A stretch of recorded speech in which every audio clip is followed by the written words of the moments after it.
ये आपको सुनकर बड़ा आश्चर्य होगा कि हाल ही में district and session court Madurai Tamil Nadu state की सेशन कोर्ट ने 9 पुलिस कर्मियों को मौत की सज़ा सुनाई है। उसका कारण क्या था?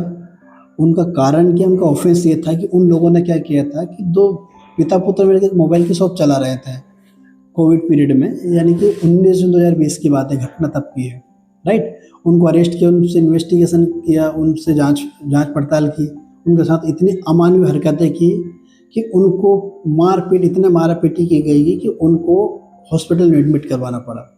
अब हॉस्पिटल में ट्रीटमेंट के दौरान उनकी वहीं पर मृत्यु हुई।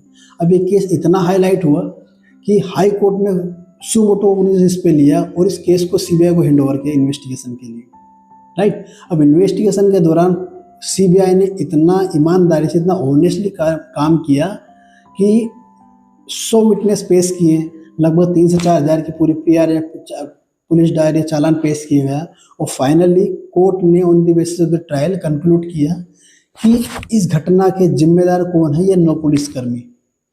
इन लोगों ने ही इन दोनों पिता पुत्र के साथ बर्बरता की, अमानवीय हरकतें की और इन्हीं की टॉर्चर के कारण इन दोनों की मृत्यु हुई, राइट।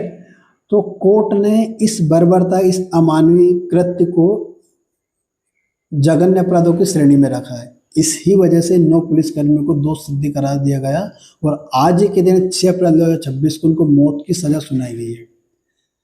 इस वीडियो के माध्यम से मैं आपको यही बताना चाह रहा हूँ कि कोई पुलिस वाला कानून से ऊपर नहीं है। कोई पुलिस वाला आपके साथ बर्बरता नहीं कर सकता।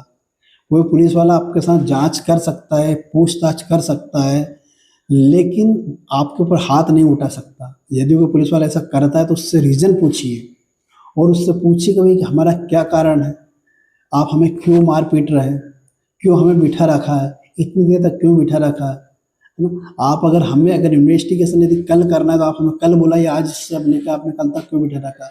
सारे एक एक चीज़ों के बारे में पूछिए, ये आपका राइट है। जनरली आम आदमी को सारी चीज़ें पता नहीं होती है तो पुलिस के बहकाव में आ जाते हैं, वो डर के मारे वो कुछ अपनी आवाज़ उठाते नहीं है, लेकिन ऐसा नहीं है। देखिए, सुप्रीम कोर्ट ने भी बहुत स्ट्रिक्ट कहा है कि कोई भी पुलिस थाना उसमें सीसीटीवी कैमरे लगे होना चाहिए, इंस्टॉल होना चाहिए, है ना, जिसमें रिकॉर्डेड हो। यदि वो पुलिस वाला बर्बरता करता है तो आप वहाँ के आरटीआई के थ्रू वहाँ के सीसीटीवी कैमरे की फुटेज लीजिए और कोर्ट में पेश कीजिए कि इनने मेरे साथ बर्बरता की है। और पुलिस वालों को फिर आप देखिए, जैसे इन लोगों को 9 लोगों को सजा मिली है ना मौत की, वैसे उसको भी सजा मिलेगी। तो आप डरिए नहीं पुलिस वालों से, इनके अगेंस्ट कार्रवाई कीजिए। और वीडियो के अंत में आप मेरे को कमेंट में बताइए कि पुलिस जो